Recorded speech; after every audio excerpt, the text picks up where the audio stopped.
मगरपट्टा येथील वेदविहार मधून एक मन हेलावून टाकणारी घटना समोर आली आहे. घसरकुंडी अंगावर पडून 4.5 वर्षाच्या चिमुकलीचा मृत्यू झालाय. नमस्कार, मी रुही लाड आणि आपण पाहत आहात पुणे लोक. हडपसर मधील मगरपट्टा भागातील वेदविहार सोसायटीमध्ये एक अत्यंत दुर्दैवी घटना घडली आहे. सोसायटीच्या आवारामध्ये खेळत असताना लोखंडी घसरकुंडी अंगावर पडल्याने 4.5 वर्षीय अनिका नवनाथ देवीकर या बालिकेचा जागीच मृत्यू झालाय.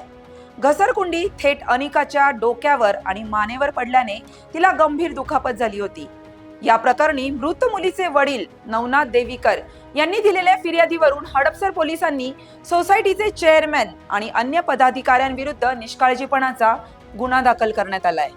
खेळाच्या साहित्याकडे दुर्लक्ष केल्याने आणि योग्य देखभाल न केल्याने हा अपघात घडल्याचा ठपका ठेवण्यात आला आहे. या घटनेमुळे परिसरात हळहळ व्यक्त केली जात असून सोसायट्यांमधील मुलांच्या सुरक्षेचा प्रश्न पुन्हा एकदा ऐरणीवर आला आहे. या बाबतीत पोलिसांचा अधिक तपास सुरू आहे. अशाच अपडेट्स पाहण्यासाठी पाहत रहा पुणे लोक.